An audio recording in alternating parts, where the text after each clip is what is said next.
Welcome back to the Well-Read Christian Podcast. I'm your host, Mark Stanley.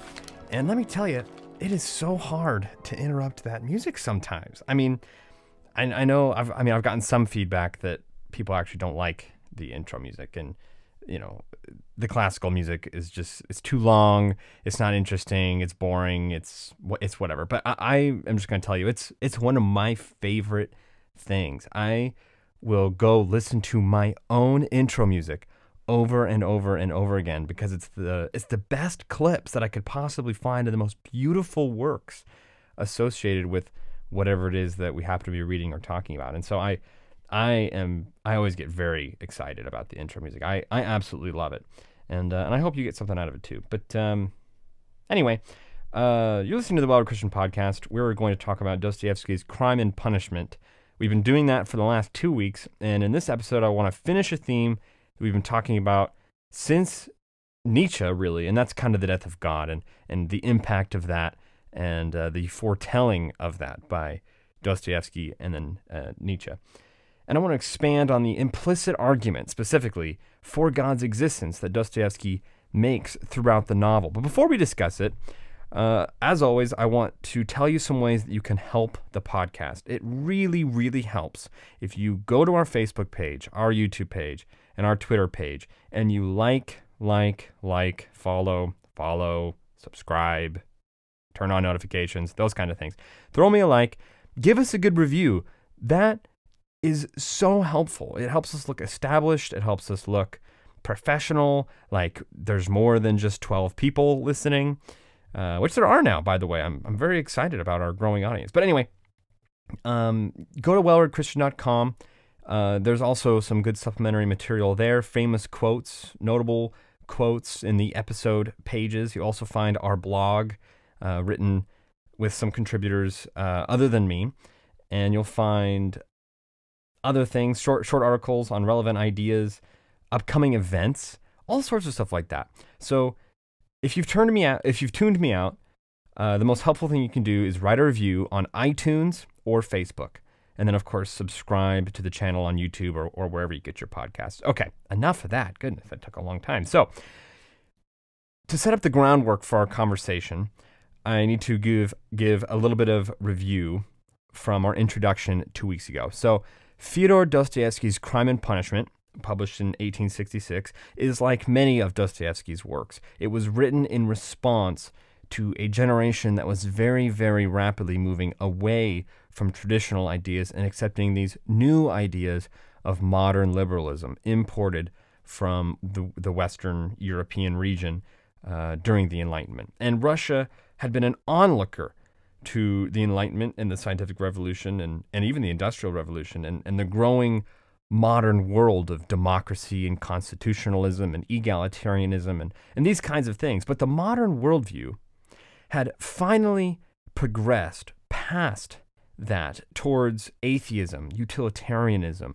scientism, socialism, and even nihilism. And in one generation, there was a radical shift in Russia from almost a medieval view of the world to basically a Marxist view of the world. Russia went from orthodox Christian belief in God, the Bible, belief in the divine right of kings, all that stuff, to belief in atheism and socialist utopianism.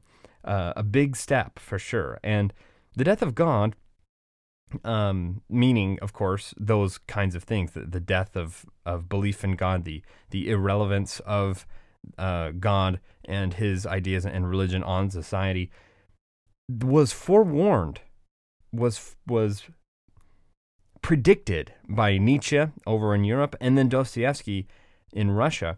And Dostoyevsky did everything he could to warn about what would happen if Russia followed Europe's path, but it was to no avail. The Russian generation did not turn around, and after the socialist revolution, exactly what Dostoyevsky said would happen did indeed happen.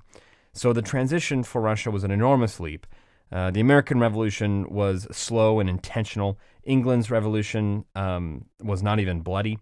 The French Revolution was very bloody.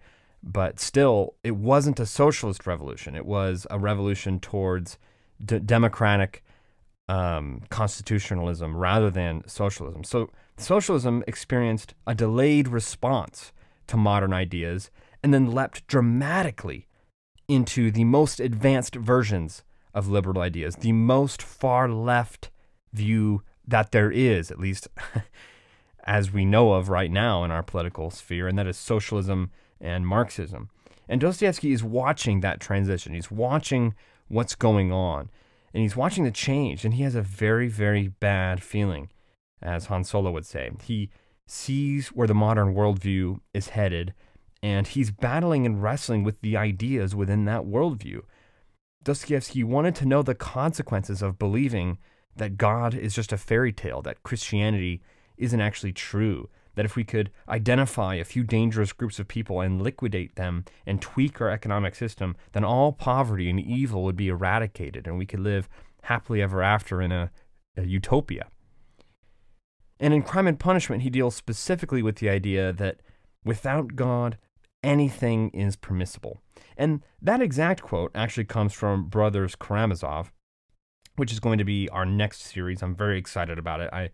I've lined it up already, and it's going to be a great series. I'm very excited about it. But to finish out this series, of course, the point I was trying to make is that without God, anything is permissible. That quote actually comes from his next book. But in this book, he's really just working that idea out without as many words. It's narrative rather than didactic prose, so to speak. It's not really an argument of words, it's an argument of story. And so he brings his powerful argument out. I'm not trying to say it's not an argument. I'm not trying to say it's not powerful. I'm just saying he presents his argument in a different way. And what he's arguing is that on this view, the idea that God doesn't exist, that moral laws don't exist, they're just a fabrication. If that's true, that on that view, murder isn't actually evil. It's just distasteful. It's not morally wrong. It's just radically antisocial behavior. After all, human beings are just overgrown monkeys. We are insignificant cosmic specks of dust, according to the modern secularistic, atheistic worldview. And so Raskolnikov, the main character, finds every perfectly justifiable reason to kill this useless, evil old pawnbroker. And he discovers that there are a lot of actually really good reasons for murder. And this pawnbroker has all the wealth stored in her house, and she does nothing with it. She's old. She's going to die soon anyway. She's a miserable person. She's not happy. She has no friends or family who are going to mourn for her or miss her at all. The only person in her life is a much younger sister that she has who works for her, and she's actually abusive towards her. So you have that to boot. This pawnbroker is physically and verbally abusive to her younger sister, and she's going to die soon anyway, and all of her wealth when she dies is going to go to the church and be wasted on some ceremony or procession of some kind. That's every atheist's nightmare, right? For their money once they die to go to the church and be wasted on some kind of event. And if Raskolnikov could kill this woman and take her money, he could get through school. He could make the world a better place with his education, with his ideas. He could help alleviate some of the suffering of the poor families who are starving in St. Petersburg. He could free his own sister from ruining her life by marrying a total jerk just for his money, because she's really poor too, and this guy is interested in her, and he's very, very wealthy. And he could free all the beggars in the streets from their debts to this old, worthless, evil, cranky pawnbroker. And so Raskolnikov has every rational reason to kill this woman, and he knows that he's even smart enough to get away with it. And he concludes that the only reason he wouldn't do it is out of cowardice, out of some misconceived religious notion about right and wrong that's buried deep inside of him, but it's been disproven logically in our modern time with objective science. And it's even more than that. Check this out. By modern theories of ethics, such as utilitarianism or social contract theory, Raskolnikov even has a moral responsibility to kill this woman and spread her wealth around to make the world a better place. Do you notice that fundamentally Marxist idea? It's actually a moral imperative that this old pawnbroker dies, because she is an evil capitalist who makes money by pawnbrokering and oppressing people, and the right thing to do is to deliver swift justice in death and spread her wealth to those who need it more than she does. It's no accident that Dostoevsky chose a pawnbroker. I think he could have similarly chosen a banker, but at the time a banker would have been looked at with more respect. He chooses this petty, weak pawnbroker who does nothing for anybody. And I really mean she does nothing for anybody. So the needs of the many outweigh the needs of the few. The pleasure that the oppressor gains is far outweighed by the pain of the people that she oppresses with her capitalistic loan sharking.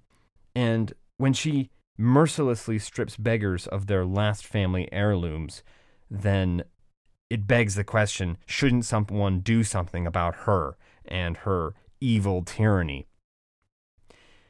And so when Raskolnikov finally does kill her and lives out his beliefs, he experiences the reason why murder is wrong. Rather than having an intellectual argument about it, he discovers firsthand that if you live out these ideas, the psychological trauma that will be experienced will be immediate. It's not that murder is wrong because it's written in the sky somewhere, because God says so. It's because it's written in the fabric of reality, and you can't smash that so easily with an axe. He discovers that his conscience is not as easily persuaded as his mind. And it's as if he constantly tells himself that he's a hero and that he did a moral good, but his gut knows better, and his conscience continually accuses him of being a cold and calculating murderer rather than a hero. And there's also the fact that in Raskolnikov's narcissism, something didn't quite go right according to his plan.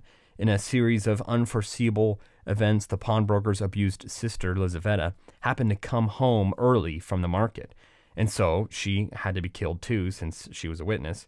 And you can kind of see Dostoevsky's subtle criticism of Bolshevism here, too. Bolshevism, by the way, was the socialist party in Russia. They were called the Bolsheviks, and they believed that violence was actually justified to fulfill their political goals. I mean, if you believe that you can get heaven on earth, but all you have to do is kill a few insignificant, evil people, then what's so bad about that, right? So you had the Mensheviks who did not believe in violence, and then you had the Bolsheviks who were more logically consistent, and they said, no, if we really believe what we believe, then we should be willing to get rid of those evil top 1% type oppressors. And so anyway, Dostoevsky here in narrative form is saying, if you think that you're a moral hero by rising up and killing someone to take their money and feed the poor, there will always be an innocent bystander who gets caught in the crossfire. It's not a good idea. Your arrogance will kill twice as many people as you even originally intended to. Of course, it's appalling to think that killing anybody for political or material gain is morally right, but that's where Russia went about 100 years ago, and that's where we're going to, by the way, in our contemporary political climate, if we don't alter course. I mean, think of how many students there are who think of socialism in favorable terms, or who think of capitalism in unfavorable terms, or even just are so ignorant of history that they could be manipulated by politicians who are outspoken socialists. So it's not necessarily this generation that I'm worried about. It's this generation once they grow up. That's the problem. But anyway, this argument that Dostoevsky makes can be extrapolated from the narrative and expressed like this. If God doesn't exist, then God's rules don't exist. You've heard me say that many times. But if God's rules don't exist, then murder is sometimes right. But murder is never right, and therefore God's rules exist. And if God's rules do exist, then God must exist, and the modern worldview is false. That's the syllogism. That's the argument. And I'll repeat it because it's a very important and powerful argument. It's called the moral argument for the existence of God, and it plays out in narrative form rather than deductive form, but it's definitely in the text. And I'm preparing for my debate on November 19th, so Here's the argument in the syllogism. You can tell that I'm trying to get ready for it. And Alex, if you're listening, I'm going to use this argument in the debate, so go ahead and listen and take notes. Premise 1. If God does not exist, objective values and duties do not exist. Premise 2. Objective values and duties do exist. Conclusion, God exists. So that's the argument that Dostoevsky makes, but he does it in a way that's personal, a way that says, if you believe the modern worldview, this will be the result. This 800-page book will demonstrate what will happen, both in society and in your personal life. The result will be egotistical murderers who believe they are heroes. And that's exactly what Hitler and Stalin and Mao, that's what they thought they were. They were egotistical murderers that believed they were heroes. Same with their followers, by the way, or even just everyday soldiers who were carrying out the evils that those tyrants foresaw and were ordering. And again, this is something that's woven into the fabric of reality. It's not something that human beings invent. It's something they discover. And if you try to go against that, you will come to personal and national ruin. So the argument that can be extrapolated from the text is this. Here is actually the poignant remark that Dostoevsky is asking you. He's asking, do you believe that everything is permissible? Is Raskolnikov actually wrong? Much of the book is Raskolnikov's inner dialogue with himself, and I think that the reason for that is because it's actually supposed to be more like you interacting with Raskolnikov's inner dialogue. And his dialogue with other characters is centered around this. It's centered around the existence of God, the reasonableness of believing in miracles, and that sort of thing.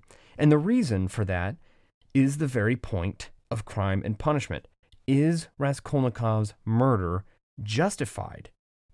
Is he experiencing the world correctly once he murders her and feels guilty about it? Is that a true feeling? Or should we all adopt almost a psychopath's understanding, because Raskolnikov's logic is undeniable? Which, by the way, without the existence of God, it seems to me that it is actually undeniable. And as a secondary matter, he points out that regardless of the intellectual arguments, okay, you can never stomach the view that murdering human beings can be a moral good. And if you can stomach it, and you do kill one, your very mind, your very faculties will rebel against you. Oh, and by the way, you will always kill twice as many people as you previously deemed permissible, because innocent people will be caught in the crossfires of your arrogance. So, in the analysis of whether Raskolnikov is right or not, you have to take two things into consideration. Number one, the premise of his argument, which is that there are no higher authorities. And then premise two, some people have the right to kill. And one thing I want to make perfectly clear is that Raskolnikov does not believe that everyone has the right to kill everyone else. I mean, come on, Raskolnikov is a dignified guy. I mean, if you couldn't tell that already. Obviously, even cavemen can figure out that if everybody trying to kill everybody else, then nobody will be having a really great time. So please don't straw man Raskolnikov's argument here. We're civilized killers, so to speak. We're intellectual killers. The question is, who has the moral right to kill? And Raskolnikov argues in his essay, and also with his actions, that certain people who bring a greater good to mankind have the right to kill. So if you're just a menial, irrelevant peasant or something, you should be bound by a social contract. But if you're a Newton, or a Napoleon, or a Romanovich, or a Moses, then you're actually morally required to kill in order to better the human race and further your great and noble cause. And of course, Raskolnikov wouldn't say Moses, but I'm using that in order to try to strengthen his argument. And so to argue his case, Raskolnikov points out that nobody remembers that Napoleon was a mass murderer. Nobody remembers that Moses killed a guy. And if Newton had to kill someone to publish his ideas, nobody would remember that either. So maybe there are circumstances where if you kill someone, it's actually a morally good thing. So that's the argument. The argument is that some people have a right to kill, and basically, since God doesn't exist, there's no real reason why not. things are killed all the time. Killing a person is like killing a monkey, is like killing a rabbit or a cow or an ant. All you're ultimately doing is rearranging some molecules. So assuming you think Raskolnikov is wrong, you're going to have to argue with his premises. And you're going to do that in one of two ways. Either one, you're going to say that there's a higher power over human beings that determines objectively that murder is wrong. And you can do this if you're a Christian or a theist of some kind. We can say that because human beings are special kinds of things, they are sacred, they are valuable, then therefore it's wrong to kill them without proper justification. And generally those justifications have to do with self-defense, capital punishment, or sometimes warfare. It can get a little complicated, and we're not trying to talk about the philosophy of warfare, but we're trying to say that a theist has perfectly rational and logical grounds for saying why murder is wrong. But the naturalistic explanation for why murder is wrong has a much tougher time, and we're going to talk about why. And the reason is that if you're going to argue for a naturalistic explanation for morality, you have to come up with a reason why all murder is always wrong. Because if you don't, someone like Raskolnikov is going to say, well, I found the perfect reason why murder is justified in this particular case. Because that's exactly what Raskolnikov did. He found a situation where the net good far outweighs the net bad. And the needs of the many outweigh the needs of the few. So if you come up with a reason why murder is wrong, and it is basically predicated on social contract theory and, well, you can't have that murder because, you know, it's bad for the group and you don't want to live in a society where everybody murders everybody, so don't murder people.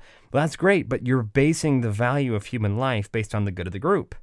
And what happens when the good of the group changes to actually the group benefits off of killing this person? Well, then suddenly it's no longer immoral, is it? By your very own definition.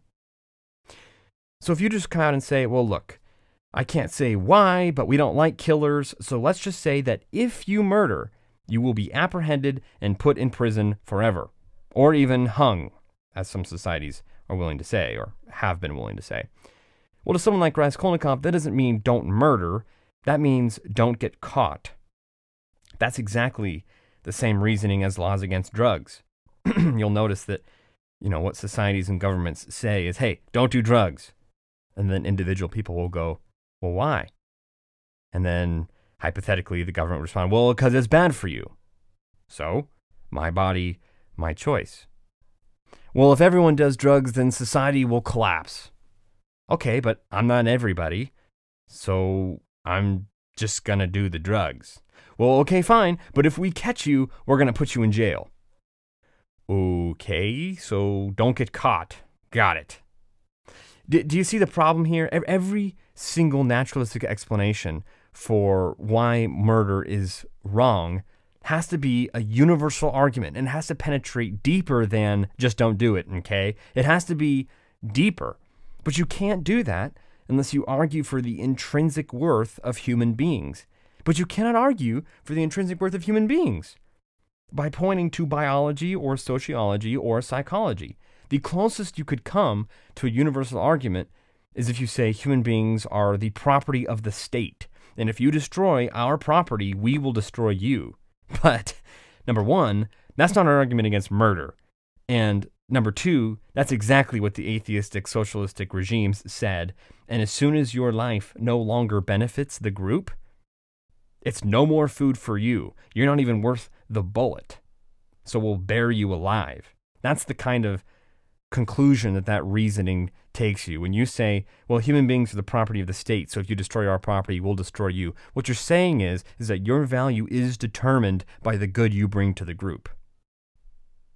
That is as best as you can get, which, by the way, is exactly the utilitarian and the Marxist view. So again, I pose the question, was Raskolnikov wrong to kill the pawnbroker? And if you answer any version of murder is not good for society, then Raskolnikov will answer the pawnbroker isn't good for society. And if you say, well, if everyone murdered, then there wouldn't be a society, then Raskolnikov would say, look, man, not everybody is going to become a murderer. Most people are cowards. Most people don't want to face the consequences. Most people aren't smart enough to get away with it. It's just me. And it's just this one person. And then you have two options. Human beings are intrinsically valuable because they're created in the image of God, or human beings are given value by the state, meaning human beings are valuable to the group as a whole. And therefore, the group as a whole will punish you for killing one of us. But notice the flaws. As soon as the state doesn't need you, or you drain the state more than you give to the state, then killing you is, by definition, no longer immoral on that view. And then, of course, it doesn't actually, it doesn't follow. It doesn't follow that murder is actually wrong. What you're saying is that it's just wrong to do it unless you're in a uniform. Human beings become a resource in the hands of the state. That's it. So murder becomes destruction of property, basically. Have you seen the connection between atheism and Marxism yet? Do you see why Marxists are always atheists and a lot of atheists are Marxists? Say what you will, but at least an atheistic Marxist is a logically consistent person. I kind of said that confusingly. If you're an atheist and a Marxist, you are logically consistent. Those two belief systems fit hand in hand. There's a huge problem for the atheist here morally, intellectually. They have no footing to say that all murder is always wrong. Rebecca Goldstein is an atheist, and she was arguing with William Lane Craig and Jordan Peterson on a panel. It's super great. We're going to talk about it more. But she basically argued that the fact that we all feel the same pain should be justification enough for not murdering people, so to speak. Don't hit people because people don't like to be hit. Man, there are so many problems with that. I can't even begin. But here I am going to begin. First of all, why should I care whether you like to be hit or not? To say that I ought to care about you is to presuppose the moral value that you're trying to prove. But, okay, fine, says Raskolnikov. Fine. Maybe I'll murder the pawnbroker in her sleep. Then is it okay? Because once she's dead, she won't know the difference. You can't object to me if you are non-existent. So then the argument for murder becomes the same argument for contraception. They won't know if they don't exist. And then it's a slippery slope, by the way. Is 5 seconds of pain really the reason why murder is immoral? Is the pain it causes your family the reason why murder is wrong? Okay, fine. I guess if I kill your whole family in one night, then it's no longer wrong because nobody feels pain, right? No one's there to mourn you. That was Stalin's strategy. Just kill the whole family. There you go. No one feels bad. No one knows the difference. So you really can't say that murder is wrong based on a social contract theory or a biological ethics theory because it's based on this idea that the good of the group outweighs the individual. And an example could be that stealing is bad for the group. Therefore, stealing is wrong because we can't live in a society where everybody steals, blah, blah, blah. But what if stealing suddenly became good for the group? And that's the question with murder. What if there's a bottom 10% of people where the other 90% would hugely benefit from terminating them and taking their stuff? Or let's say this. Let's say it's 1%, eh? What if the group, what if everybody could benefit from one little insignificant percent of people being just kind of carted away, they just disappear, and then you get all their money? Why not? You only have one logically consistent way to say that that's immoral. If God exists, then it's immoral. Because if God exists, then there's such thing as objective right and wrong based on his character. And the objective wrong is murder. And you're not allowed to do that. Human beings are sacred things. You don't touch a person. That's not allowed. See, Ravi Zacharias, I love this. He was doing a talk one night, and there was question after question of people asking, basically from an atheist perspective, what about this? What about this? And finally, he kind of just paused and he said, I really have a hard time debating atheists. And here's why. He said, you just don't get anything from it. You have very little starting grounds. He said he'd rather take a nap than debate an atheist because it's just so exhausting. Because on their view, nothing is sacred. Human beings are not sacred. Property is not sacred. Sexuality is not sacred. Nothing is sacred. And so when you're debating a Muslim or you're debating a Hindu or a Buddhist or whatever, there are sacred things. There are things that have been set apart. There are things that are good. But on an atheistic view, it's just, no, everything is molecules and matter. And anything else is just a fabrication. He just said it's exhausting. It's dehumanizing. It's so counter to our most basic intuitions.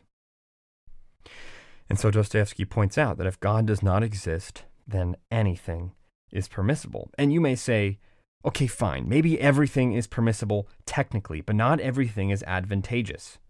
To which I reply, well, what if something is immoral and advantageous for the group? Then what? Because that is Marxism. Take out the top 1%, give their wealth to the poor, give everybody equal pay, take away poverty forever. But the logical result of social contract theory, or the logical result of evolutionary ethic theory, is just kill the people who aren't beneficial for the group. And that is by definition immoral. But obviously that's ridiculous. That's stupid. And we all know that, which is why no one thinks about it. We just kind of accept it and then live with the contradiction because we don't think about it. We live as if God exists and he sets the rules, even though we don't actually say that we believe that, or at least many of us. Look, can you even define justice? You, whoever you are, wherever you're listening to this, go ahead. Think about it just for a second. Can you define justice? You know what? I invite you to try to look it up in a dictionary. See what a dictionary says about justice. You can't even define justice without a supernatural idea. The idea that there is such a thing as objective right and objective wrong, and if you do wrong, then you should be punished according to that wrongfulness. Take out God, and justice becomes, as Nietzsche said, a power dispute between warring factions. It's so funny because modern jurisprudence and jurisprudent philosophy basically is trying to be like, well, we're trying to equalize it to where you do something wrong, and so we try to repay you for that wrongness. But it's never equal, is it? It will never, ever be equal, especially for something like murder. Anyway, that's what social justice is, by the way. What Nietzsche, the Nietzsche quote that I just said, that his view of justice is that it's a power dispute between warring factions, and it's an agreement to set down their arms rather than allow for mutually assured destruction. And that's what social justice is. It's a power dispute between warring factions. All right, I better calm down. I'm turning my own crank. It's easy for me to get going. Just wind me up and point me towards some socialistic ideas or atheistic ideas. Really, it's just I enjoy talking about it. But okay, let's end. This is a good time to end because I think I've really pointed out the crux of crime and punishment, and it's this idea that if God exists, then moral values and duties exist objectively. And if you deny that God exists, then the logical conclusion is that moral values and duties do not exist, and therefore sometimes murder is justified. You cannot escape that logical conclusion.